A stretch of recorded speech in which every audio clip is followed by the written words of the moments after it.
그리고 생태마을에 물건 팔 일이 있으면 거기 가서 그 이쁜 얼굴로 물건을 파는데 참 예쁘더라고. 더욱이 나를 향한 마음은 더 이뻤어. 나를 향한 마음은 더 이뻤어. 근데 그 글라라가, 죽음을 얼마 앞둔 글라라가 그 이쁜 얼굴로 나를 환하게 웃으면서, 신부님 저 이제 죽는 거 하나도 안 무서워요. 그래서 왜요? 그랬더니 저 얼마 전에 죽어봤어요. 죽었는데 끝도 없는 꽃길이 펼쳐져 있더래요. 그러니까 꽃같이 산 여자는 꽃길을 가나 봐. 꽃같이 산 여자는 꽃길을 가나 봐. 저는 확실히 그걸 믿어요. 죽으면 당연히 꽃밭 갈겠지, 당연히. 난 그렇게 믿어요. 근데 여러분들, 이 세상을 진흙탕같이 산 사람은 어디 갈 것 같아요? 진흙탕길 가게 돼 있어. 여러분들 마음 안에 가시가 너무 많아. 남편 미워하는 가시, 시어머니 미워하는 가시, 자식 미워하는 가시, 본당 신부 미워하는 가시, 본당 수녀 미워하는 가시, 레지오 단장 미워하는 가시, 그냥 온몸에 가시가 돋아 있어. 누구 하나 걸리만 해라 찔러갖고 그냥 피를 버리라 벼르고 있어. 이 사람 죽으면 어디 갈 것 같아요? 가시밭길 가게 돼 있어요. 그러니까 여러분들 죽어서 가시밭에 뒹굴르기 싫으면은 지금 내 마음 안에 있는 가시 빼내야 돼, 빼내지 말아야 돼. 황창현 신부님의 행복특강 지금 바로 시작하겠습니다. 영상 후반부에 부모님이 돌아가셨을 때 자녀가 무조건 해야 할 3가지도 함께 들으시면 좋겠습니다. 영상이 마음에 드신다면 구독과 좋아요, 알림 설정 부탁드립니다. 시작기도 하고 시작하겠습니다. 성부와 성자와 성령의 이름으로. 사람의 아들이 영광에 쌓여 모든 천사와 함께 오면 자기의 영광스러운 옥자에 앉을 것이다. 그리고 모든 민족들이 사람의 아들 앞으로 모일 터인데 그는 목자가 양과 염소를 가르듯이 그들을 가를 것이다. 그렇게 하여 양들은 자기 오른쪽에, 염소들은 왼쪽에 세울 것이다. 그때 임금이 자기 오른쪽에 있는 이들에게 이렇게 말할 것이다. 내 아버지께 복을 받은 이들아, 와서 세상 창조 때부터 너희를 위하여 준비된 나라를 차지하여라. 너희는 내가 굶주렸을 때 먹을 것을 주었고, 내가 목말랐을 때 마실 것을 주었으며, 내가 감옥에 있을 때 찾아주었다. 그러면 그 의인들이 이렇게 말할 것이다. 주님, 저희가 언제 주님께서 굶주리신 것을 보고 먹을 것을 드렸고 목마르신 것을 보고 마실 것을 드렸습니까? 언제 주님께서 나그네 되신 것을 보고 따뜻이 맞아드렸고 헐 벗으신 것을 보고 입을 것을 드렸습니까? 언제 주님께서 병드시거나 감옥에 계신 것을 보고 찾아가 배웠습니까? 그러면 임금이 대답할 것이다. 내가 진실로 너희에게 말한다. 너희가 내 형제들인 이 가장 작은 이들 가운데 한 사람에게 해준 것이 바로 나에게 해준 것이다. 아멘. 성부와 성자와 성령의 이름으로 아멘. 참 예수님, 반갑습니다.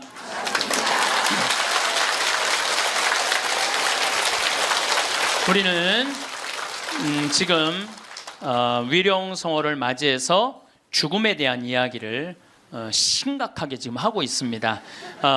심각하게 하고 있는데 여러분들은 너무 재밌게 들어주셔서 감사합니다.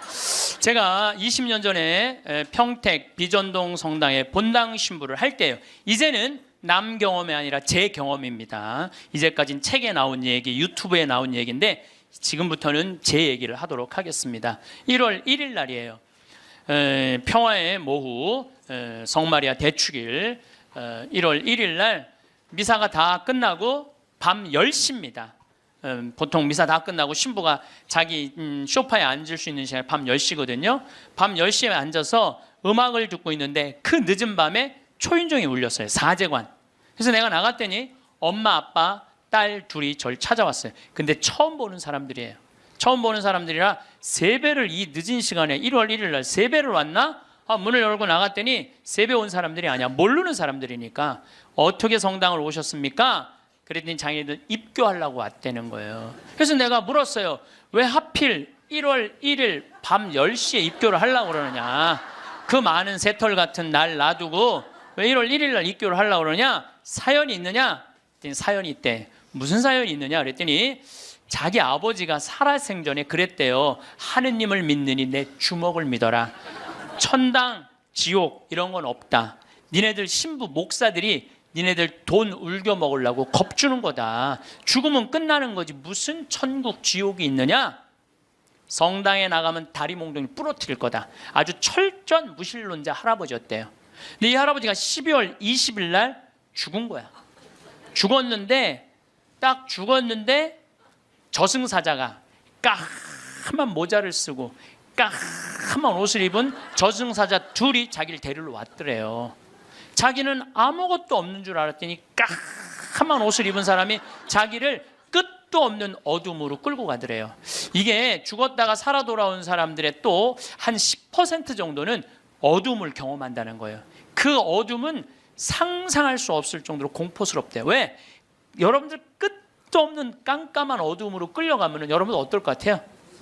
무섭죠? 한번 상상을 해보세요. 끝도 없는 어둠. 누구는 빛으로 간다는데 끝도 없는 어둠으로 가면 어떻게? 그러니까 만약에 여러분들이 죽었는데 까만 걸 보면 끝난 거야. 여러분들 죽었는데 딱 까맸다. 그러면 이건 지옥이다. 이렇게 생각하면 돼요.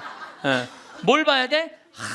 하얀 걸 봐야 돼요. 기도해야 돼. 하얀 빛, 나는 세상의 빛이라는 하얀 걸 봐야 돼. 어쨌거나 이 할아버지는 끌려가면서 끝도 없는 어둠으로 끌려가면서 이 저승사자들한테 매달렸대요. 나는 살아 돌아가야 된다. 왜 살아 돌아가야 되느냐? 그랬더니 나는 내 자식이 지금 셋이 있는데 그 자식들한테 신앙생활을 못하게 했는데 저승이 없다고 그랬는데 이렇게 저승이 버젓이 있으니 어떻게 하면 좋으냐고. 그래갖고 이 아버지를 땅에다가 3일째 하관 땅에다 묻는데 관을 두들기더래요. 실질적으로 이건 제 경험을 얘기하는 거예요. 관을 두들기를 해. 그럼 뚜껑을 열어보니까 죽은 아버지가 살아 돌아온 거야. 그야말로 죽은 아버지가 살아 돌아온 거야. 그야말로 죽은 아버지가 살아 돌아온 거예요. 여러분들 아까 내가 첫 시간에 계속 그랬죠. 죽은 아버지가 살아 돌아오면 믿을 텐데 그 죽은 아버지가 살아 돌아온 거야. 죽은 아버지가 살아 돌아와서 내가 죽었더니 저승이 있더라. 너희들 신앙생활 해라. 일주일을 살고 이 할아버지가 다시 죽은 거야. 그러니까 2번 초상을 치른 거죠. 2번 초상을 치르고 난 다음에 이 집안은 밤 10시에 날 찾아온 거예요. 그래갖고 우리 교리반에 등록을 해서 열심히 교리를 받고 한 번도 안 빠졌어요. 이 집 식구들은 열심히 교리를 하고 세례를 준 집이 있어요. 여러분들 성서에 부자와 나자로 얘기가 나와요. 마리아 마르타 오빠 나자로 말고 거지 나자로 얘기가 나와요. 아시죠? 네, 이 거지는 아무도 먹을 걸 주는 사람이 없었어요. 그래서 너무 배가 고팠어. 그래갖고 사람들이 그 부자네 집에 갖다 놨어. 그래갖고 그 떨어지는 빵부스러기라고 먹으려고 그랬는데 빵부스러기도 둔 사람이 없는 거야. 오히려 내가 얻어먹으려고 그랬더니 개가 와서 내 종기를 핥고 있었어. 나자로 종기를 핥고 있었어. 그래서 나자로도 죽고 그 부자도 죽었어요. 근데 이 부자가 죽어서 어딜 갔느냐? 지옥을 간 거야. 너무 목이 마려운 거야. 근데 이렇게 눈을 들어 하늘을 보니까 그 나자로는 아브라함 할아버지 품에서 너무 행복하게 있는 거야. 그래서 이 부자가 이렇게 말을 겁냅니다. 아브라함 할아버지, 저 나자로한테 물을 좀 한 방울만 축 쉬어서 나를 좀 마시게 해주십시오. 갈증스러운 거죠. 이 갈증이 얼마나 고통스럽겠어요. 그랬더니 아브라함 할아버지가 우리 사이에는 가지도 오지도 못하는 구렁텅이에서 우리가 도와줄 수가 없다. 우리는요 지옥에 있는 영혼은 못 도와줘요. 우리 가톨릭 교리로는 연옥에 있는 영혼은 도와줘도 지옥에 있는 영혼은 못 도와줘요. 가지도 오지도 못한다. 그러니까 이 부자가 이런 말을 해요. 그럼 아브라함 할아버지, 저 나자로를 우리 5형제가 있는데 좀 돌려보내갖고 제발 가난한 사람, 불쌍한 사람 도와주고 돈만 알게 하지 말고 가난한 사람, 불쌍한 사람 도와주게 좀 해달라고. 그랬더니 아브라함 할아버지가 이런 말을 해요. 그들에게는 모세와 예언자가 있다. 그랬더니 이 부자가 기가 막힌 얘기를 해요. 모세 예언자 소용없다. 죽은 나자로가 가야 된다. 그 거지 나자로가 가야 된다. 우리들하고 똑같아요. 지금 많은 사람들은 천당이 어딨어? 하느님이 어딨어? 내가 죽은 아버지가 살아 돌아오면 내가 믿을 텐데. 여러분들 죽은 아버지 살아 돌아오면 그 사람들 믿을 것 같아요? 절대 안 믿어요. 이게 신앙이라는 게요, 믿음이라는 게 얼마나 무서우냐면요, 아무리 기적을 보여줘도요 의심이 있는 사람은 그 기적 자체도 부정하는 거예요. 그러니까 예수님이 믿음을 그렇게 강조한 거예요. 그러니까 여러분들 믿으셔야 돼. 또 내가 신학생 때 잊지도 못하는 사건이에요. 우리 2층 집 그 집도 다 세례받은 집인데 원래는 그 집은 절을 다녔어요. 절을 다녔는데 그분이 당뇨로 15년 동안 알아 누웠어요. 근데 죽기 3일 전에 부인한테 그러더래요. 여보, 수녀님 좀 모시고 오라고. 그랬더니 아내가 그랬대요. 당신 죽을 때가 되니까 스님하고 수녀님을 구분하지 못하느냐고. 당신은 절에 다니기 때문에 스님을 모시고 와야 된다고. 아니라고. 스님, 수녀님을 모시고. 아래층, 그분이 정확하게 얘기하더래. 아래층 신학생 있는 그 성당에 수녀님을 모시고 오라고. 당신 도대체 왜 그러느냐고. 내가 조금 전에 환시를 봤는데 우리 집에 비행기가 한 대 와서 나보러 타라고 그래서 이게 하늘로 당신을 데려가는 비행기라고. 타보니까 신부님, 수녀님이 꽉 차 있더래. 그래서 수녀님이 딱 한 자리, 이게 당신 자리라고. 그런데 내가 깨어난 거야, 이 사람이. 근데 내가 어떻게 천주교로 귀의를 하지 않느냐고. 그래갖고 수녀님이 와갖고 교리하고, 이 집은 다 세례를 받았어요. 요즘은 또 나 그런 얘기 참 많이 들어요. 죽을 때 요새는 하느님이 좀 시대가 변해서 데려갈 때 비행기로 데려간대. 비행기로. 그런 얘기 정말 많이 들어요. 비행기로 데려간대. 그래서 비행기 타고 가는 사람들 많은가 봐. 하여튼 우리가 죽으면은 영원히 여행을 떠나는 건 확실해요. 제가 7년 전에 우리 생태마을에 암 환자가 많이 살고 있어서, 지금은 이제 암 환자들하고 안 살아요. 암 환자가 많이 살고 있는데 그 중에 글라라라고 있어요. 정말로 예쁘게 생겼어요. 얼굴도 예쁘고 마음도 예쁘고. 우리 생태마을에 그 암이 걸려서 왔는데도 우리 생태마을에 물건 팔 일이 있으면 거기 가서 그 이쁜 얼굴로 물건을 파는데 참 예쁘더라고. 더욱이 나를 향한 마음은 더 이뻤어. 나를 향한 마음은 더 이뻤어. 근데 이 글라라가 폐암이 걸린 거야. 폐암이 걸려서 뼈까지 전이된 상태에서 우리 집에 왔어요. 뼈까지 전이가 돼갖고 의사 선생님이 6개월밖에 못 산다는 거예요. 6개월. 근데 이 글라라 자매님은 소원이 있는 거야. 아들이 서울신학교 2학년을 마치고 군대에 갔는데 그 아들이 군대 제대하고 학부 3, 4학년을 마치고 대학원에 올라가고 3년을 더해서 신부 될 때까지 살아서 천미사 참여하는 게 소원이야. 천미사. 그러면 그렇게 살려면 7년을 더 살아야 되는데 6개월밖에 못 산다는데.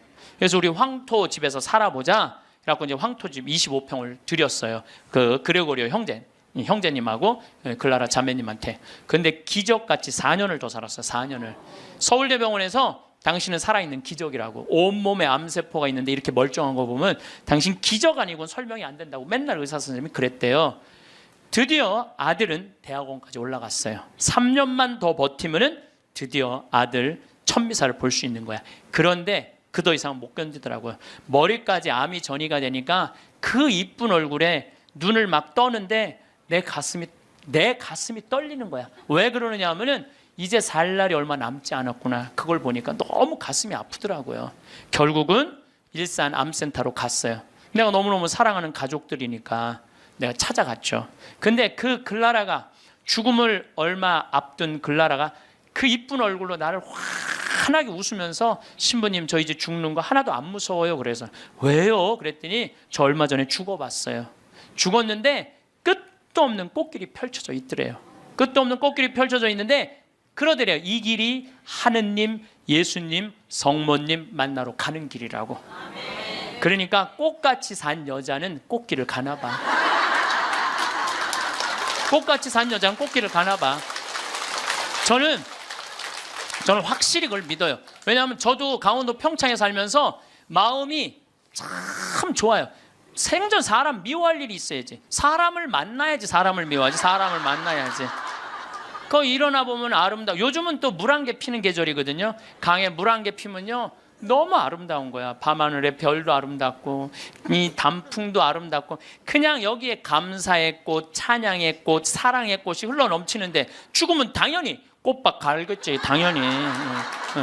난 그렇게 믿어요. 끝도 없는 꽃길을 가고. 근데 여러분들 이 세상을 진흙탕같이 산 사람은 어디 갈 것 같아요? 진흙탕 길 가게 돼 있어. 여러분들 마음 안에 가시가 너무 많아. 남편 미워하는 가시, 시어머니 미워하는 가시, 자식 미워하는 가시, 본당 신부 미워하는 가시, 본당 수녀 미워하는 가시, 레지오 단장 미워하는 가시. 그냥 온몸에 가시가 돋아있어. 누구 하나 걸리만 해라 찔러갖고 그냥 피를 버리라 별르고 있어. 이 사람 죽으면 어디 갈 것 같아요? 가시밭길 가게 돼 있어요. 그러니까 여러분들 죽어서 가시밭에 뒹굴르기 싫으면은 지금 내 마음 안에 있는 가시 빼내야 돼, 빼내지 말아야 돼? 누구를 위해서? 그러니까 여러분들, 남을 용서하는 게 기분 나쁜 게 아니에요. 남을 용서하는 거는 나를 위해서 용서하는 거야. 그 사람을 위해서 용서하는 게 아니고. 그러니까 다 가시를 빼고 마음 안에 사랑의 꽃, 용서의 꽃, 희생의 꽃, 감사의 꽃, 찬양의 꽃이 있어야 돼.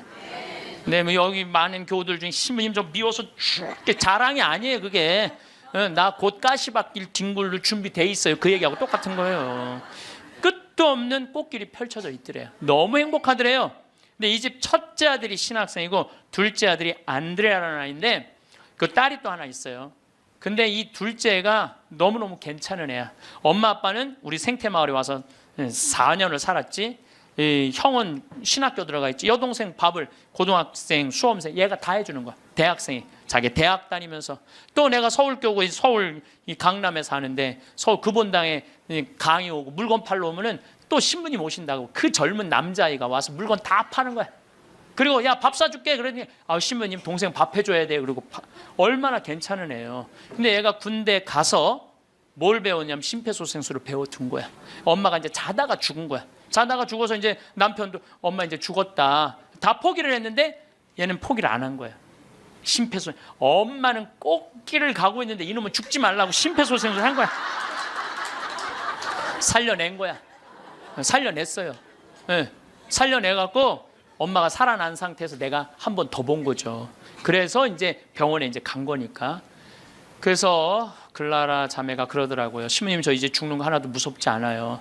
이게 주님께로 가는 영광스러운 길이 바로 죽음이에요. 그러더라고요. 네. 그래서 내가 글라라 씨한테 그랬어요. 글라라, 이제 걱정하지 마라. 아들 천미사는 내가 하늘이 두 쪽이 나도 내가 땅에서 참여하고 글라라는 하늘에서 참여하고 그렇게 하자. 그리고 한 달 후에 글라라는 세상을 떠났어요. 그런데 그 아들이 이번에 서품을 받았어요. 그런데 문제는 그 아들 서품 받을 때 나는 하와이 해외 강의 중이었어요. 내가 하늘이 두 쪽이나도 참여하겠다고 그러는데 금요일 날 이제 서품식이 있는데 금요일 날 내가 고민을 했어요. 다음은 사이판 강의인데 어떻게 할까? 이게 내가 약속을 하긴 해야 되는데 하늘이 두 쪽이나도 내가 참여하겠다면 분명히 하늘에서 지켜볼 텐데 내가 하늘을 안 믿으면은 내가 그냥 껴먹을 약속을 껴먹어도 되는데 분명히 하늘나라에서 지켜볼 텐데 그 이쁜 글라라가 볼 텐데 그래서 내가 사이판 강의 옆에 한 2-3시간 가면 그걸 포기를 하고 다시 새벽에 한국에 들어왔어요. 새벽에 한국에 들어와서 평창에 들어갔다가 다시 새벽에 주일날 가서 천미사를 참여를 했어요. 천미사를 참여를 했는데 어쩜 그렇게 아들도 잘 낳았는지 엄마가 이쁘니까 아들도 그렇게 잘 낳더라고요. 미사를 봉헌하는데 너무 잘하는 거야. 정말 첫 미사, 엄마를 위해서 난 봉헌하는 것 같더라고 느낌이. 그래서 뭐 나는 수원교구 신부니까 뭐 우리 서울교구 교우들 있고 신부님들 와 있는데 뭐 나는 뭐 잘 알지도 못하니까 하늘에다 대고 얘기했어요. 글라라 아들 정말로 잘나서 하느님한테 정말 잘 봉헌했다. 어쩜 저렇게 미사를 잘 봉헌하고 말도 나보다 어쩜 더 잘해. 내가 계속 글라라고 얘기했어요. 나 이제 천미사 참여했다. 나 약속 지켰다. 그리고 다음날 내가 사이판으로 다시 갔어요. 근데 그 안드레아라는 동생이 미국 유학 중인데 형 서품식이니까 들어왔어. 내 사이판 갔다가 다시 만났어요. 내가 안드레한테 물어봤어요. 내가 너 요즘 네 강의를 한다. 네가 엄마 살려낸 강의 하는데 너 엄마 정말 살려낸 거 맞냐? 이렇게 자기가 정말 살려낸 거 맞다는 거예요. 우리가 죽는 걸로 끝나는 게 아니에요. 하늘나라로 꽃길로 여행을 떠나는 거예요. 여러분들 이제 죽는 거 싫어요? 좋아요? 이제 진짜 좋아요? 좋아해야 돼. 우리 그리스도인이 죽는 걸 싫어하면 안 돼. 그래도 죽는 게 싫어. 그래도 살아있는 게 나아. 왜 여러분들 죽는 게 싫은 줄 아세요? 생이별 때문에 그래요. 첫 번째 죽는 게 싫은 건 두려움. 죽음 이후에 어떤 세상이 펼쳐질지 희미하게 아니까. 사도 바오로 말대로 희미하게 아니까 그리고 내가 천당을 갈지 연옥을 갈지 진옥을 갈지 나는 모르잖아. 그러니까 죽는 게 두려워. 두 번째 죽는 게 두려운 이유는 생이별 때문에 그래요. 죽음은 더 이상 사랑하는 남편 볼 수 없잖아. 죽으면 더 이상 사랑하는 아내 볼 수 없고, 아무리 천당을 간다고 해도 이별 아니에요. 사랑하는 자식 볼 수 없고 사랑하는 부모 볼 수 없는 거예요. 지난 봄에 내 친한 동창 신부 아버지가 돌아가셨어요. 근데 나는 그 신부하고도 친하지만 그 아버지하고도 참 친했어요. 그 아버지가 얼마나 나를 좋아했느냐면은 안중분인데 요맘때만 되면 쌀을 쪄서 햅쌀을 갖고 평창까지 갖고 오시는 거예요. 그래갖고 신부님이 새쌀, 햅쌀 먹으라고. 그렇게 친했던 아버지가 나하고 또 똑같이 위암도 같이 걸렸어. 그 같은 시기에. 근데 그분은 3기, 나는 1기. 그래서 나는 뭐 아무 문제가 없었는데 3기인데 안 되겠더라고요. 그래서 이제 84살에 돌아가신 거, 이번 봄에. 근데 이렇게 이제 관에 누워 계신 걸 보니까 우리 아버지도 84살이거든요. 아버지도 84살이니까 우리 아버지도 이제 세상을 떠날 날이 얼마 남지 않았구나, 이런 생각이 드는 거예요. 나도 아버지하고 이별할 날이 얼마 남지 않았다는 생각을 하니까 갑자기 슬프더라고. 이별을 해야 된다는 생각에. 내가 아버지를 정말 좋아하거든요. 참 잘생겼어요, 우리 아버지. 잘생겼거든요, 아버지가. 참 잘생겼어요. 그리고 아주 선비 같고 보면 아주 기분이 좋아요. 근데 이 좋은 아버지하고 이별해야 된다니까 슬프더라고. 그래서 내가 그때부터 나하고 약속한 게 있어. 한 달에 한 번 아버지하고 반드시 밥을 먹으리라.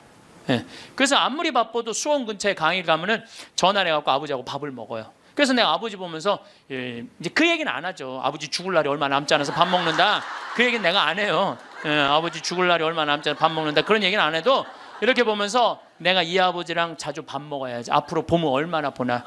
1년에 그래봤자 12번밖에 더 먹어요. 여러분 그렇지 않아요? 늙으신 부모님들. 내가 기껏 봐야 얼마나 보겠어. 20년밖에 더 보겠어, 아버지? 그러다 아버지가 100살에 돌아가셨어. 그러면 난 슬프지 않을 거라는 거예요. 그때는 떠나보낼 수 있어요. 살 만큼 살면 떠나보낼 수 있어요. 이번에 그 성심원이라는 보육시설이 있어요, 우리 수지에. 근데 거기에 상설자 수녀님이 김마리아 막달레나라는 수녀님인데 99살에 돌아가셨어요. 99살에. 며칠 전에 우리가 장례미사 갔는데 수녀님이 평생 1400명의 아이들을 길러낸 거야. 그 수녀님이 1400명을 길러내고 신부를 그 보육시설에서 5명을 만들어냈어. 신부를. 그 수녀님이 최대의 업적인 것 같아, 내가 보기에는. 그리고 그 수녀님은 나이를 먹으면 먹을수록 이쁜 얼굴이었어요.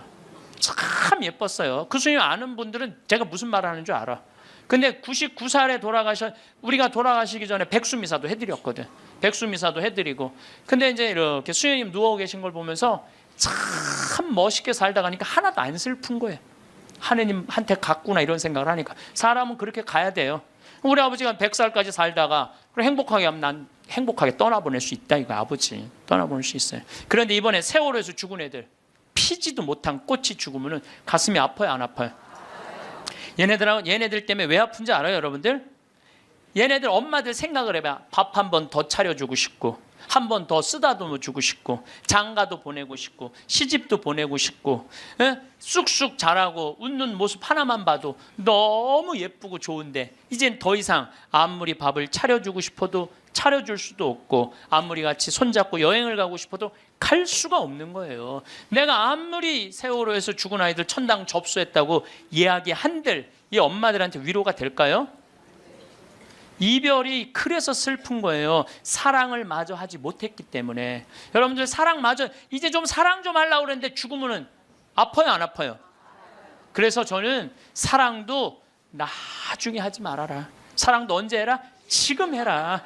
죽고 난 다음에 울며 불며 통곡하지 말고. 여러분들 주위에 있는 사람들 어떻게 다 소중한 사람들이에요. 그 지금 사랑해야 돼. 나중에 사랑. 그 어떤 아버지가 단식하고 막 그러면서 그 아이한테 해주지 못한 게 너무 가슴 아프다고 그러잖아요. 죽고 난 다음에 후회하지 말라는 거예요. 옆에 지금 얼마나 소중한 사람들이 있는데 그 소중한 사람들한테 함부로 대하냐, 이거예요. 내가 본당 신부할 때도 60살 먹은 엄마가 죽었어. 40살 된 놈이 와갖고 울며 불며, 생전 찾아오지도 않던 놈, 뭐 4년 5년 한 번도 안 찾아온 놈이 울며 불며 이런 말해요. 왜 죽느냐고. 조금만 더 살면 내가 효도할 텐데. 그 자식은요, 엄마 80에 죽어도 그때 와서 뭐라 그래? 왜 벌써 죽느냐? 좀만 살아도 내가 효도할 텐데. 지금 효도하지 못하는 자식은요, 나중에 절대 효도 못합니다. 여기 지금 60, 70 되신 분들, 지금 40, 50 된 자식들 나중에 효도할 것 같아요? 점점 못합니다. 지금 못하는 자식은 나중에도 못하는 거예요. 그러니까 여기 지금 40, 50대신 분들, 30대신 분들, 내가 부모님한테 나중에 효도해야지. 어린 반푼어치도 없어요. 지금 하지 못하면 나중에도 못하는 거예요. 사랑도 마찬가지고 지금 해야 돼. 죽고 나서 울며 불며 아이고 불쌍해서 어떻게 해. 사랑도 마저 못했는데 그러지 말라는 거예요. 그래서 이별이 슬픈 거야. 10년 전에 내 동창 신부가 전화를 했어. 밤에 창현아 우리 성당에 와서 장례 미사 좀 해달라는 거예요. 야 본당 신부가 넌데 왜 내가 니네 장례 미사를 하냐. 그랬더니 자기는 도저히 눈물이 나서 장례 미사를 못 하겠다는 거예요. 왜? 고등학교 2학년 여학생, 자기를 너무나 따르던 여학생인데 미사 해설도 하고 독서도 하던 아이인데 백혈병에 걸려서 죽었다는 거예요. 백혈병에 걸려서 죽어서 그 집에 갔는데, 초상집에 갔는데 그렇게 눈물이 나더래요. 그 아이의 모습을 보고. 그래서 이 신부가 이제 저녁에 집에 와서 고민을 한 거야. 아니 그 사진만 봐도 눈물이 나는데 장례 미사 할 때 자기는 끝까지 할 자신이 없더래요. 그래서 나한테 전화를 한 거야. 네가 좀 해줬으면, 아무 상관없는 네가 와서 좀 해줬으면 좋겠다는 거야. 그래? 그럼 내가 가서 해줄게. 갔어요. 갔더니 정말 꽃같이 생겼더라고. 예쁘게 생겼어. 그걸 엄마 아빠가 맨 앞에서 보니 안 울어요. 처음부터 울기 시작을 해요. 또 수녀님이 옆에 위로한다고 옆에 앉아있던 수녀님도 그냥 같이 울고, 성당 같이 학생활동하던 애들도 울고, 그걸 보니까 교우들도 울면 계속 울잖아. 다 우는, 옆에 신부 울고 다 우는 거야. 나만 안 울고. 내가 끝까지 했어. 나만 안 울고.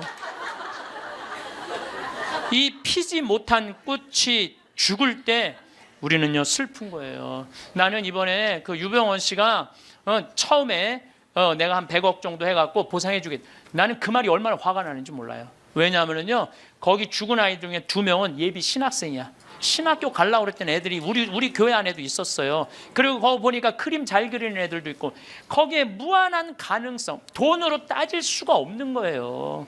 돈으로 따질 수 없는 꽃을 꺾은 거야. 그럼 책임을 지고 죽어야지. 그게 뭐야? 도망 다니다가 이것도 아니고 저것도 아니고 산 것도 아니고 죽은 것도 아니고. 이 정말로 화가 나요. 화가 나. 그걸 보면은요 얼마나 소중한 아이들인데 우리들이, 이 어른들이 걔네들 앞에 창피한 거예요. 지금 어른들이 그 아이들한테 창피한 거예요. 나는 그때 물론 그 유병원 씨도 나쁘다고 생각하지만 나도 반성 많이 했어요. 난 도대체 뭘 교우들한테 가르친 거야. 내가 못 살았기 때문에 저 아이들이 죽었지 않았나 이런 생각 들더라니까요. 우리 모두의 잘못이죠. 피지 못한 꽃. 그리고 또 장례미사 할 때 언제 이 아프냐 하면은 30살, 40살 된 엄마가 폐암, 위암, 유방암 걸려갖고 3살, 5살, 8살짜리 낳아놓고 애들이 소복 입고 앉아있는 거 쳐다보고 있으면요 가슴이 아파요. 이 엄마는 뭘 못한 거야? 도리를 못한 거야. 부모로서의 도리를 해야 되는데 부모로서 도리를 못한 거야. 예, 부모로서 애들은 적어도 시집장가 보내고 죽어야 될 거 아니야. 근데 그냥 중간에 그냥 그렇게 병으로 죽으면 걔네들은 어떻게 하라고. 여러분들 막내까지 다 시집장가 보냈어. 마지막 신혼여행 떠나보내고 손님 다 보내고 부부가 저녁에 이렇게 차 한잔 마시면서 뭐라 그래요? 여보 우리 이제 죽어도 여한이 없다. 그러죠? 죽어도 여한이 없다. 할 도리 다 했으니까 사람은 세상에 살면서 사랑도 원도도 없이 해야 되고 도리도 해야 돼. 도리도. 또 60살 먹은 아줌마가 시집으로 왔더니 남편이 노름하고 빚을 잔뜩 져놨어. 그래갖고 그 빚 갚는다고 토요일날 일요일날 놀아봤던 적이 없어. 뼈가 빠지게 일을 했어. 자식들 교육시킨다고 그 잘난 옷 한 번 백화점에서 사 입어봤던 적이 없어. 맨날 10,000원짜리 2,000원짜리 길에서 사 입었어. 친구들 뭐 무슨 유럽 여행 가느니 동남아 여행 가느니 그래도 니네들이나 갔다 오라 그러고 그 돈 가지고 빚 다 갚았어. 그 60살이 돼서 빚도 다 갚고 자식도 다 키워놨어. 돈도 어느 정도 생겼어. 그래갖고 나도 이제 남들처럼 한번 호강 한번 해봐야지. 그래갖고 이제 나가서 외식 한번 하면 먹으면 속이 미식거리네. 미식거리더니 급기야는 뒷목이 땡기는 거야. 그래서 이상하다. 소화제 먹어도 안 되니까 병원에 가보니까 위암 말기라는 거야. 그럼 여러분들 위암 말기 환자들이 뒷목이 땡겨요. 이상하게. 3개월밖에 당신 못 산다고. 그러면 이 60 먹은 아줌마 죽어요 못 죽어요? 한번 호강 한번 해보려고 그랬더니 이제 한번 나도 남들처럼 여행도 다니고 맛있는 것도 사 먹으려고 그랬더니 나보러 죽으랜다고. 난 억울해서 못 죽는다고 그래. 사람은요 이 세상에 태어나고 뭐를 해야 되냐면 호강을 해야 돼요. 행복해야 돼요. 이걸 못하면요 죽을 때 한이 돼서 못 죽어요. 그리고 우리가 살면서요 여러분들 뭐가 있느냐면은 살면서 기뻐야 돼. 내가 봉사활동에 여기 교우들 아마 봉사활동하는 교우들 많을 거야. 그렇죠? 근데 하는 게 너무 힘들어. 지겨워. 근데 예수님 십자가 어디 갔어? 예수님 십자가 예수님 얼마나 고통스러웠을까? 저거 따라서 그 지겨운 그 봉사활동을 십자가 생각하고 계속해. 기쁨이 하나도 없어. 그런 분들 나한테 상담하면 내가 뭐라는 줄 알아요? 당장 관두라고 그래요. 예수님 십자가 생각하고 계속 하지 말라고. 그런 사람들이 나중에 열받으면 예수님 다시 십자가 못 박을 사람들이에요. 못 박을 사람들. 예, 그런 사람들이 못 박아요. 되게 기쁨이 없는 사람들이 나중에 그 공동체를 다 깨요. 뭐든지 기뻐서 해야 돼. 뭐든지 즐거워서 해야 돼. 내가 기쁘지 않고 즐겁지 않으면요 나중에 죽을 때 한이 되는 거예요. 저는 이번에 아프리카 여름에 7, 8월 달에 아프리카하고 남미를 갔어요. 그 말로는 봉사 선교로 갔는데 내가 비행기를 105시간을 탔어. 105시간. 그러니까 5일 동안 비행기를 탄 거 5일 동안 하늘에 떠 있었어. 그것도 비즈니스도 아니고 이코노미로만. 근데요 많은 사람들은 다 그래요. 신부님 힘들지 않느냐고. 근데 저는요 하나도 안 힘들어요. 너무 좋아요. 내가 막 교우들 만나러 가고 아프리카 가는 게 아프리카까지 가는데 26시간 비행기를 타야 돼요. 여기서. 그런데도 하나도 지겹지도 않고 너무 좋아. 비행기 안에 있으면서 글 쓰고 이번에 이제 그 비행기 안에서 5일 동안 아무도 나를 건드리지 않잖아. 여기 있으면 그냥 온 사람이 날 건드리는데 비행기 안에서는 아무도 날 안 건드리거든. 그럼 5일 동안 그 책 쓴 거 그거 갖고 이제 원고로 이제 책을 이번에 내요. 그리고 나는 비행기 타면 즐길 줄을 알아요. 밤 비행기 타면요 여러분들한테만 내가 가르쳐 드리는 거야. 밤 비행기를 타면은요 비행기 표를 창가를 꼭 끊으세요. 창가. 그것도 날개에 끊으면 안 되고 맨 뒤에 꼭 꼬리 쪽에 끊으세요. 꼬리 쪽에. 그래갖고 비행기가 하늘에 올라가면요 깜깜할 때 창문을 열어보세요. 별이요 아래로 쫙 보여요. 별이 위로 보이는 게 아니라 아래로 쫙 보여요. 별똥별이 아래에서 쫙쫙 떨어질 때요 별똥별이 하룻밤에 2만 개가 떨어지니까 창문 열면 여러분들 아무 때나 볼 수 있어요. 얼마나 환상적인지 몰라요. 근데 잘 모르고 날개에다 끊으면 그 유도등 때문에 아무것도 안 보여요. 그래서 내가 맨 끝에 끊으라는 거예요. 비즈니스 끊으면 더 좋지. 비즈니스는 날개 앞이니까 잘 보이죠. 근데 거긴 너무 비싸니까 날개 끝에 끊어갖고 가면은요 시간 가는 줄 몰라요. 글 읽고 책 쓰고 졸리면 자고 좋아서 하는 일이니까 힘들지가 않은 거예요. 그러니까 우리 인간은 살면서요 즐거워야 돼. 근데 호강을 못하고 죽는 사람들이 괴로운 거야. 그래서 저는 여러분들한테 삶을 좀 즐겨라. 청승 좀 떨지 말아라. 제발. 돈 있는 사람이든 없는 사람이나 다 똑같아. 돈 있는 사람, 돈 없는 사람이나. 그래서 제가 지난 2월 달에 우리 성지순례를 다녀왔어요. 80명의 교우들하고 이스라엘을 10일 동안 걸었어요. 그러니까 무슨 로마 갔다 오고 프랑스 갔다 오고 이게 아니라 나자렛에서부터 갈릴레아까지 걸었어요. 65km를. 근데 이스라엘은 딱 반으로 나누면 돼. 반 딱 나눠갖고 남북 우리나라 38선 가로듯이 반 나눠갖고 아래는 이 예루살렘, 예리고, 베다니아, 그 다음에 가자지구 요즘 전쟁하는 데 있죠? 거긴 사막이에요. 볼 거 아무것도 없어요. 화면을 보면 여러분들 맨날 거기만 보는 거야. 이스라엘을 잘 모르는 거지. 근데 나자렛에서부터 갈릴레아까지는 지중해성 기후예요. 그래서 11월 달에 우기가 시작이 돼. 지금부터. 그럼 2월 달이 되면은요 그 이스라엘 갈릴레아 들판 전체가 꽃으로 덮쳐요. 꽃으로. 그러니까 이스라엘을 성지순례 가면은 2월, 3월, 4월에 가야 돼. 아무것도 모르는 사람이 6, 7월에 여름에 가는 거야. 가면 아무것도 볼 게 없어요.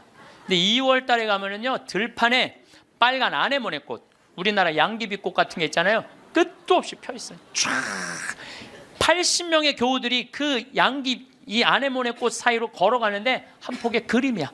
그리고 이제 예수님 루카복음의 4장에 오늘 나한테 기름 부음 받았다. 가난한 이들한테 해방, 묶인 이들한테 자유를, 눈먼 이들에게 빛을. 이게 나한테 이루어졌다. 그러니까 나자렛 동네 사람들이 저거 목수아들 아니야? 목수아들인데 무슨 자기가 왕이 된대. 멱살을 끌고 예수님을 끌고 가요. 어디로 끌고 가냐면 점프 마운틴이라고 시험산으로 끌고 올라가. 거기서부터 걷기 시작을 하는 거예요. 왜냐하면 성서에 그렇게 나와 있거든요. 밀어 떨어뜨리려. 거기 보면 돌바위야. 밀어 떨어뜨리면 예수님은 뼈도 못 추려. 그 이스라엘 평화 밑으로 극 절벽이야. 거기서 그들을 뿌리치고 예수님은 복음을 선포하러 제자들과 함께 갈릴레아로 떠나셨다. 거기서 그걸 읽고 우리도 떠나는 거예요. 80명이. 이 예루살렘 대학에서 이번에 2000년 전에 예수님이 2000년 전에 어느 길로 갔을 거를 그대로 고증을 다 해놨어요. 그래서 지저스 크라이스트 트레일이라고 그래. 그리스도의 발자취라고 그래. 그걸 그대로 80명이 따라간 거야. 그러니까 과부의 아들 살린 나인이라는 동네도 들르고, 그 다음에 예수님 거룩한 변모한 다볼산도 가고, 그 다음에 가나의 혼인잔치도 가고, 예수님 맨날 먹을 거 사러 가면 세폴이라는 동네도 가고, 그 다음에 이제 히틴의 뿌리라고 밀밭. 여러분들 이스라엘은요 식량 자급률이 100%예요. 밀밭이요 끝도 없어요. 우리가 이스라엘 잘 모르는 게 너무 많아. 맨날 비행기 타고 버스 타고 다녀서 몰라. 걸어 다녀 보면요 밀밭이 끝도 없어. 그리고 양쪽에는 노란 겨자꽃이 65km 내내 펴 있는 거예요. 노란 겨자꽃이. 겨자가 왜 노래인 줄 알아요? 꽃이 노래서 겨자가 노래인 거예요. 네, 꽃이 노래서. 네, 그걸 열어보면은 노래요 실질적으로. 네, 겨자를 이렇게 밀어보면은 그러니까 65km 내내 가는 내내 예수님하고 제자들이 본 거라고는 겨자꽃밖에 본 게 없는 거야. 그래서 예수님 말만 하려고 그러면 겨자꽃이 보이니까 저거 봐라 겨자씨 하나만한 믿음만 있어도 돌 모아거나 하면 산에 있는 거 바다에 심겨질 것이다. 그리고 갈 때는 이 무릎 정도의 겨자가 자랐는데 갈릴레아 도착을 하니까 더미로 산더미로 5m 6m로 겨자꽃이 동산으로 이루고 있는 거야. 저거 봐라 하늘나라는 저거와 같다. 나는 이게 여러분들 가봐야 알아. 이렇게 백날 말하면 소용없어. 이런 얘기를 들으면은 무슨 생각이 들어요? 가고 싶다. 나도 한번 가보고 싶다. 죽기 전에 나도 한번 꼭 가보고 싶다. 이런 생각 들죠? 근데 나는 여러분들한테 너무 안타까운 게 바로 그거예요. 왜 그 좋은 데를 죽기 전에 가요? 지금 가면 안 돼? 지금 가세요. 지금 여행은 가슴이 떨릴 때 가야지 다리가 떨릴 때 가면 안 된다니까요. 그걸 죽기 전에는 다리 떨려서 못 간다니까요. 죽기 전에 가지 말고 지금 가세요. 내가 오늘 강의를 딱 왔는데 여기 이제 여기 명동성당 아주 이제 잘 해놨어. 보니까 아주 잘 해놨어. 아주 속이 후련해. 사람이 이제 모일 수 있는 장소도 있고 커피 마실 수 있는 장소도 있고 위도 아주 잘 해놨어. 근데 이제 지하 1층 강당에 갔는데 저기 우리 경비하는 아저씨 한 분이 딱 나를 와서 손을 딱 잡는 거예요. 신부님 너무 감사하다는 거예요. 그래서 제가 뭐가 감사합니까? 신부님 말씀대로 내가 가슴이 떨릴 때 저기 콤포스텔라 스페인 그거를 40일 동안 걸었다는 거예요. 40일 동안 신부님 말대로 집 잡혀서 갔다 왔다는 거예요. 집 잡혀서. 그런데 자기가 은혜를 너무 많이 받았다는 거. 내가 이게 이스라엘 성지를 이렇게 가면서 그 학생 하나가 그 아이 잊지 못하는 아이가 있어요. 학생 하나가 딱 이 나를 만났는데 얘가 나를 어떻게 쳐다보느냐면 흰 눈동자 95% 까만 눈동자 5% 뜨고 쳐다보더라고요. 왜냐하면은 너 때문에 내가 끌려왔다 이거야. 네가 성지순례 쑥덕거려서 엄마 아빠가 가면서 얘를 강제로 끌고 온 거야. 그러니까 나를 흰 눈동자 95% 까만 눈동자 5% 쳐다보는 거죠. 근데 얘가 성지순례를 하는 첫날부터 눈이 아주 도끼가 있더니 이틀째 3일째 예수님이 걸어간 길을 걸으면서 예수님을 만나더라고요. 일주일째는 눈빛이 완전히 모세의 눈빛이 됐어. 관상의 눈빛이. 근데 얘가 성지순례하고 한 달 후에 나한테 편지를 했어요. 신부님, 저 가슴이 뜨거워서 어떻게 주체할 수가 없어요.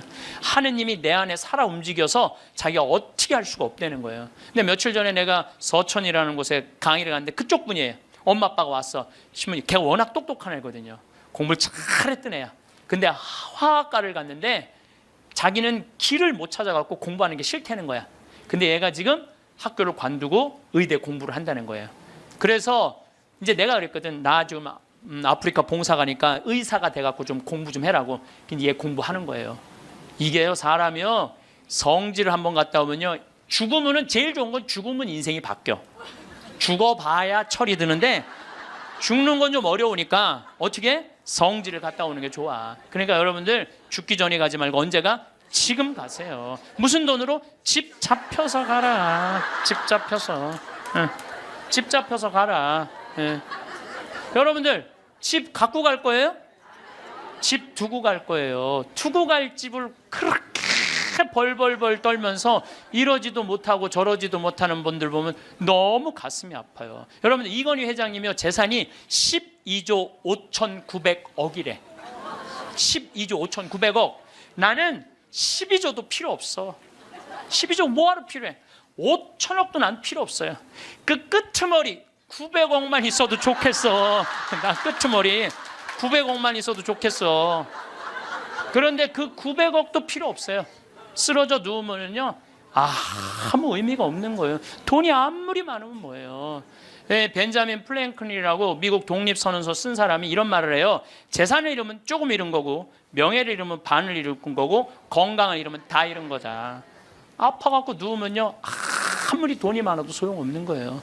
물론 나는 이건희 회장님이 빨리 완쾌되길 바라요. 왜냐하면 누가 뭐라 그래도 한국의 제1의 기업을 세계에 내놓은 사람이에요. 그러니까 난 회복되길 바라요, 빨리. 그리고 회복돼서 제발 하늘나라 올라와. 다 이제 그런 사람들이 하늘나라 경험 많이 하잖아요. 하늘나라 이제 갔다 온 경험을 가지고 12조 5,900억을 다 나눠줬으면 좋겠어. 다 나눠줬으면. 살아 돌아와서.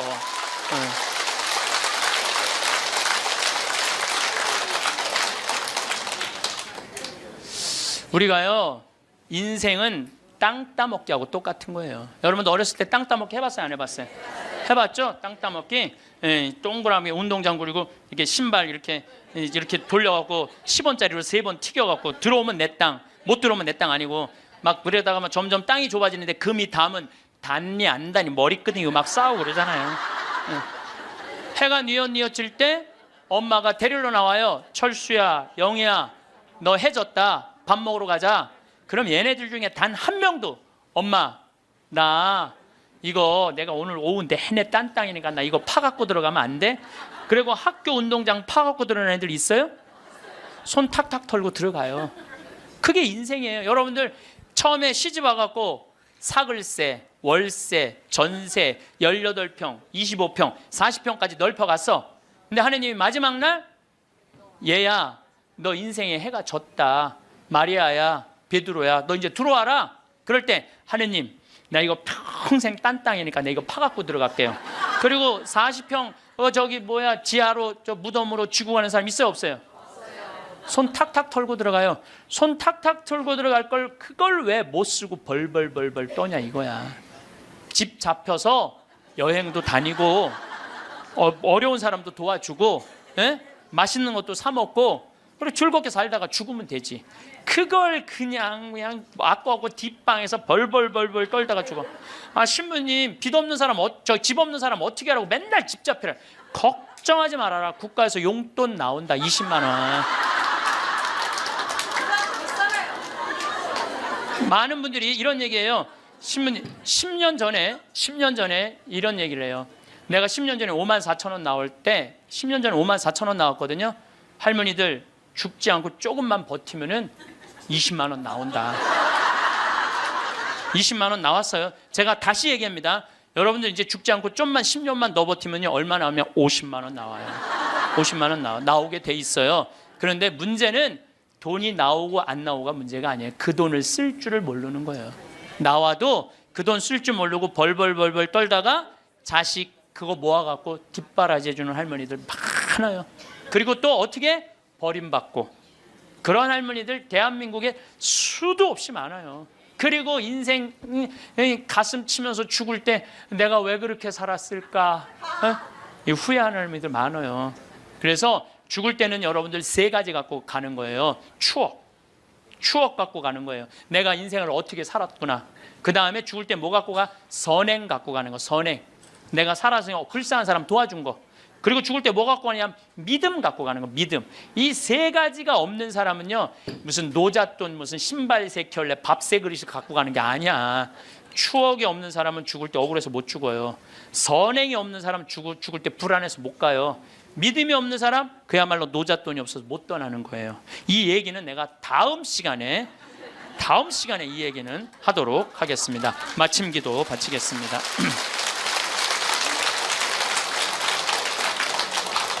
이 구상 시인이 우리 맨날 노벨상 받니 안 받니 그랬는데 참 이 시를 죽음에 대한 시인데 너무 재밌게 썼어요.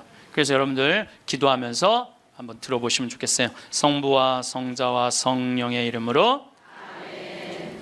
흰 혼이불에 덮여 엠브론스에 실려간다. 밤하늘이 거꾸로 발밑에 들이우며 죽음의 아슬한 수렁을 짓는다. 이채로 굳어 뻗어진 내 송장과 사그라져 앙상한 내 해골이 떠오른다. 돌이켜 보아야 차고 투성이 한평생 영원한 동산에다 꽃 피울 사랑커녕 땀과 눈물의 새싹도 못 지녔다. 이제 허둥대자 부질없는 노릇이지. 아버지, 저의 영혼을 당신 손에 맡기나이다. 신용만 했지 옳게 섬기지 못한 그분의 최후 말씀을 부지중 외우면서 나는 모든 상념에서 벗어난다. 또 숨이 차온다. 하느님 아버지, 저희들이 당신 아들이 죽음을 통해서 열어놓은 하늘나라를 가기 위하여 이 자리에 모였습니다. 당신은 사랑이 많으시기에 당신 아들을 이 세상에 내어 놓으실 정도로 우리를 사랑하셨기에 우리들은 당신의 자비를 믿나이다. 우리가 인간으로 살아가면서 나약한 점, 부족한 점, 그래서 쓰러질 때도 참 많습니다. 하지만 저희들은 당신의 자비를 믿습니다. 부족한 우리 하늘나라 희망하고 있습니다. 여기 모인 모든 이들이 마지막 날 하늘나라에서 기쁘게 이 세상 이야기, 오늘 즐거웠던 시간 이야기할 수 있는 그런 하늘나라의 선물 허락하소서. 영광이 성부와 성자와 성령께 성부와 성자와 성령의 이름으로 감사합니다. 황창현 신부님의 행복특강 어떠셨나요? 죽음 껴안기라는 주제가 우리 마음에 참 깊은 울림을 주는 것 같습니다. 부모님이 돌아가시면 되게 막막하실 겁니다. 오늘은 부모님이 돌아가셨을 때 자녀가 무조건 해야 할 세 가지에 대해 말씀드리겠습니다. 상속이 펼쳐졌을 때, 말 그대로 부모님 중에 한 분이 돌아가셨을 때, 아니면 일가 친척이 돌아가셨을 때, 배우자가 돌아가셨을 때, 장례를 치르고 나서 한번 꼭 보시면 큰 도움이 되지 않을까 싶습니다. 상속이 발생하게 되면 고인에 대한 슬픔에 잠겨 상속 관련 절차는 꼼꼼하게 신경 쓰지 못하는 경우가 있습니다. 또는 상속인들 간의 분쟁으로 신고나 납부기한을 놓쳐 가산세까지 납부하는 사례도 종종 발생합니다. 슬픈 헤어짐 속에서도 이것만큼은 꼭 챙기셔야 하는 것들에 대해서 말씀드리겠습니다. 부모님이 돌아가시면 제일 먼저 챙겨야 할 세 가지. 부모님이 돌아가시면 제일 먼저 챙겨야 할 첫 번째는 사망진단서 챙기기입니다. 사망진단서는 사망계 시일을 확인할 수 있는 서류로 상속인들이 상속 재산을 가져올 수 있는 근거가 됩니다. 피상속인과 상속인 간의 관계를 확정지어 피상속인의 사망을 원인으로 상속 권한이 있음을 입증할 수 있는 중요한 서류입니다. 부모님이 돌아가시면 제일 먼저 챙겨야 할 두 번째는 장례식장 비용 영수증입니다. 장례식장 비용은 관련 증빙 자료가 없다면 500만 원까지, 있는 경우 1000만 원까지 경비로 인정됩니다. 봉분을 하신 경우 봉분 비용도 500만 원까지 경비로 인정받을 수 있기 때문에 영수증을 꼭 챙기셔야 합니다. 부모님이 돌아가시면 제일 먼저 챙겨야 할 세 번째는 사망신고입니다. 사망 사실을 안 날로부터 30일 이내에 시읍면 사무소나 주민센터에 방문해서 신고하셔야 합니다. 기간 내 신고하지 않는 경우 과태료가 발생하니 유의하시기 바랍니다. 돌아가신 부모님 재산을 확인하는 가장 쉬운 방법을 아시나요? 사망진단서와 장례비용 영수증을 챙기고 사망신고를 하셨다면 다음으로는 상속신고를 위한 재산을 확인을 하셔야 합니다. 자녀라고 하더라도 부모님이 어떤 은행 계좌를 사용하고 계신지, 어떤 주식이나 부동산을 가지고 계신지 자세히 모르는 경우가 대부분일 텐데요. 쉽고 빠른 재산 조회를 위해 두 가지 사이트를 추천드립니다. 첫 번째는 정부24의 안심상속 원스톱 서비스입니다. 정부24 홈페이지에 들어가셔서 안심상속 원스톱 서비스를 이용하면 쉽고 빠르게 피상속인의 금융거래, 토지, 건축물, 세금, 연금, 자동차 등 모든 재산을 한 번에 통합 조회할 수 있습니다. 두 번째는 금융감독원의 상속인 조회 서비스입니다. 여기에서는 상세 내역을 프린트해서 볼 수 있는 문서 형태로 확인이 가능합니다. 은행, 보험 내역을 세부적으로 확인 후 예금 및 보험금을 수령할 수 있습니다. 돌아가신 부모님이 쓰시던 핸드폰은 어떻게 해야 할까요? 보통은 부모님이 쓰시던 휴대폰을 해지하시지만 1년 정도는 낮은 요금제로 유지하시는 걸 권해드립니다. 세 가지 이유에서인데요. 첫 번째는 사진을 보며 추억을 되새길 수 있다는 점도 있고, 두 번째로 채권 채무 관계를 확인하는 데도 필요합니다. 받을 돈은 상속재산에 포함하고 갚아야 할 돈은 채무 공제로 제외해야 하니 상속세 신고 전에 채권 채무자와 연락하셔서 내용 및 금액을 확인하셔야 합니다. 마지막으로는 부고 소식을 듣지 못한 사람들을 위해서입니다. 해외에 체류하는 등 개인 사정으로 연락을 받지 못한 분들에게 작고 소식을 전할 수도 있습니다. 그리고 한 가지 더 아셔야 할 게 있습니다. 자식에게 용돈을 잘못 주면 상속세 폭탄을 맞습니다. 상속세 신고 시 주의하셔야 하는 점에 대해 한 가지 말씀드립니다. 바로 사전증여재산입니다. 상속세는 상속세 및 증여세법 상위 과세표준과 세율을 적용받음에 따라 상속인은 10년 이내, 상속인 외의 자는 5년 이내에 사전 증여재산을 합산하게 됩니다. 만약 상속 당시 상속재산은 10억 원이더라도 10년 이내 100억 원을 증여한 내역이 있으면 이를 합산하여 110억 원으로 신고하셔야 합니다. 따라서 10년간 피상속인의 모든 계좌 내역을 받아서 사전 증여 내역을 확인하셔야 상속세 신고 시 누락되는 부분이 없이 신고할 수 있습니다. 많은 분들이 과연 국세청에서 10년치 계좌 내역을 다 볼까 궁금해하실 텐데요. 네, 10년치 내역을 다 봅니다. 사망 전 10년 내에 주거래 은행을 바꾸었다면 이를 파악하여 10년간 모든 계좌 정보를 확인하는 게 중요합니다. 10년치 계좌 내역만큼은 전수로 확인하기 때문에 반드시 꼼꼼하게 확인하셔야 가산세를 피할 수 있습니다. 본세보다 무서운 게 가산세라고 하죠. 누락된 부분에 대한 조사가 실시되어 상속세가 추징되는 경우 무신고 가산세와 납부 불성실 가산세가 발생하는 점을 유의하셔야 합니다. 실제로 잘못된 신고로 증여재산가액은 3억 원이었으나 추후 가산세까지 추징되어 납부해야 할 세금이 3억 2천만 원이 된 경우도 있었습니다. 만약 고인의 자산보다 채무가 많은 경우에는 상속포기나 한정승인 제도를 활용하셔야 합니다. 상속포기는 피상속인의 자산과 채무 일체를 포기하는 것이고, 한정승인은 채무액까지만 자산을 승계하는 것을 말합니다. 고인의 자산과 채무 내역을 최대한 빨리 파악하셔서 과도한 채무 승계로 인한 피해가 없도록 하셔야 합니다. 마지막으로 부모님이 돌아가시면 6개월 내에 꼭 해야 하는 것에 대해 말씀드리겠습니다. 첫 번째는 부동산 감정평가입니다. 보통은 시가라고 하는 유사매매 사례 가격으로 부동산 평가를 합니다. 이는 같은 단지 내에 같은 면적 또는 5% 이내 면적의 물건, 공동주택 가격의 5% 이내의 부동산이 상속 개시일 전후 6개월 내에 팔린 가격을 말합니다. 다만 부동산 시장이 급락하는 상황에서는 부동산 감정평가를 받으시는 걸 추천드립니다. 부동산 감정평가를 받아 줄어든 평가액으로 상속세를 신고한다면 상속세 부담을 줄일 수 있습니다. 다만 추후 해당 자산 매도 시에는 해당 감정가가 취득가가 되기 때문에 미래의 양도소득세는 늘어날 수 있습니다. 반드시 줄어드는 상속세와 늘어나는 미래의 양도소득세를 비교하셔서 전략적으로 선택하셔야 합니다. 두 번째로 상속세뿐만 아니라 취득세, 종합소득세 등 각종 세금을 기한 내 신고하셔야 합니다.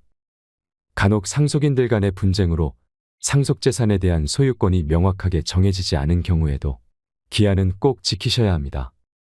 그렇다면 세금은 누가 어떻게 낼 것이냐 고민이 많으시죠?